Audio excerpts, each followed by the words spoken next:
Hey everybody, tonight's video is called Don't Trust in Egypt, and tonight we continue our pass-through study here in the book of Isaiah, where we're going to continue to look at Egypt, and we see the call to do not trust in them as in Egypt. In chapter 20, it's going to be a fairly short video, so it's most likely going to be around 10 to 15 minutes, give or take. But we're going to start with Isaiah chapter 20, verse 1. It says, "In the year that Tartan came to Ashdod, when Sargon, the king of Assyria, sent him, and he fought against Ashdod and took it." So Tartan is likely a title and not actually a name designating a commander in the Assyrian army. And Ashdod was located southwest of Jerusalem in one of the 5 largest Philistine cities. And Sargon was the second king of Assyria between 722 to 705 BC. And the Assyrians, they captured Ashdod in 711 BC, and so they frightened the Egyptians that they backed away, therefore teaching Judah the folly of reliance on a foreign power such as Egypt for protection. And the fall of Ashdod likely raised concern of Judah, that Judah was next and needed protection. And in verse 2 it says body. It's at the same time the Lord spoke to Isaiah, the son of Amos, saying, "Go and remove the sackcloth from your body, and take your sandals off your feet." And so he did, walking naked and barefoot. So Isaiah began his object lesson 3 years before his speech coming up in the following verses 3 through 6, which came just prior to the Assyrian attack in 711 BC. And if you follow the studies throughout the Old Testament, sackcloth loosening represents mourning, as seen in scriptures such as Genesis 37:34 and 2 Kings 6:30. And it may also signify a prophetic office as seen in 2 Kings chapter 1 verse 8. But the Lord commanded stripping off all his outer garments as an act of detonating disgrace and humiliation.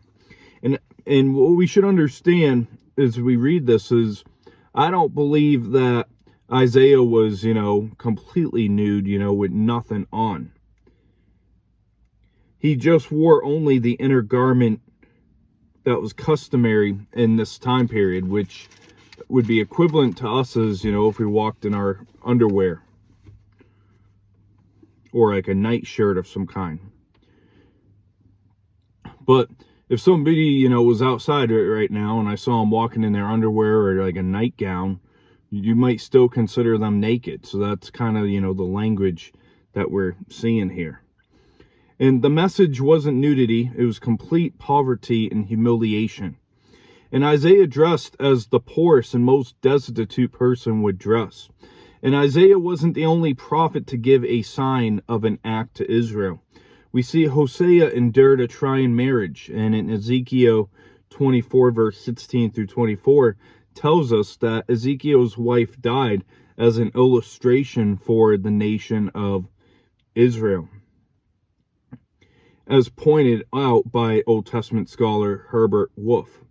In verse 3 and 4 it says, "Then the Lord said, just as my servant Isaiah has walked naked and barefoot 3 years for a sign and a wonder against Egypt and Ethiopia, so shall the king of Assyria lead away the Egyptians as prisoners and the Ethiopians as captives, young and old, naked and barefoot, with their buttocks uncovered, to the shame of Egypt." So verse 3, we see my servant, and we see Isaiah is one of many servants in the Bible. We know other servants in the Old Testament: Abraham, Moses, Caleb, David, Joab, Eliakim, and many others are also called the Lord's servants. And Isaiah's nakedness and bare feet represented the coming desolation and the shame on Egypt in Ethiopia at the hands of the Assyrians. And Esarhaddon was king of Assyria, who fulfilled this prophecy later on in 761 BC. And far from being a suitable object of Judah's trust, mighty Egypt will go off in shame. In verse 5 and 6 to end the chapter here, it says, "Then they shall be afraid and ashamed of Ethiopia, their expectation in Egypt, their glory. And the inhabitant of this territory will say in that day, Surely, such is our expectation wherever we flee for help to be delivered from the king of Assyria. And how shall we escape?" So when God judges Egypt and Ethiopia, it will be evident how foolish it was for Judah to look for protection from Assyria. In verse 6, we see it refers to the people of Judah. And trust in Egypt has proven itself misplaced. And is there any adequate source of help? And Ashdod is one of the Philistine cities on the coastal plain.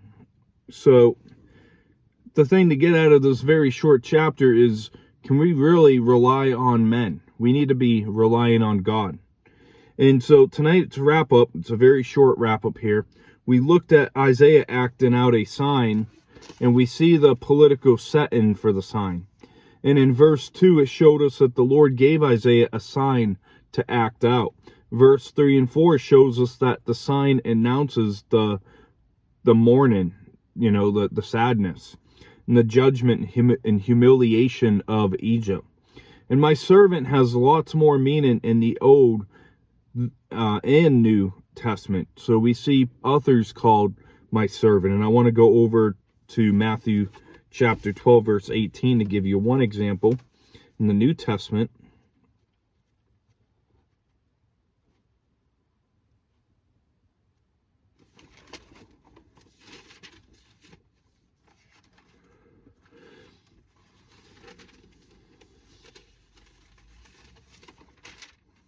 Matthew 12:18 says, "Behold, my servant whom I have chosen, my beloved in whom my soul is well pleased.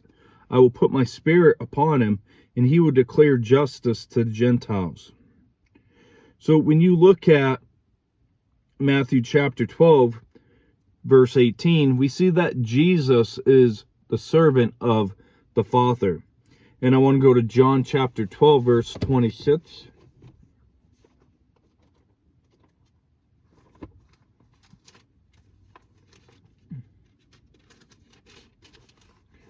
John 12:26 says, "If anyone serves me, let him follow me, and where I am, there my servant will also be. If anyone serves me, him my Father will honor." So Jesus is a servant of the Father, and we see in Philippians chapter 2 that Jesus took on the form of a servant to, sacrifice for us. He made himself lowly, to humble himself, to come in the form of man, to do what we could not do.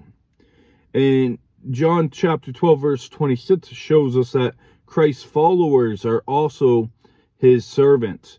Everyone that is a follower of Christ, every believer that's been born again, is a servant of God. In the chapter, it ends with the sign's message to Judah. And we'll see in next as we'll look at the burden against Babylon and Edom and Arabia. So I hope you have a great rest of your evening. God bless. And as I promised, about 10 minutes. So I hope you have a great rest of your evening. God bless.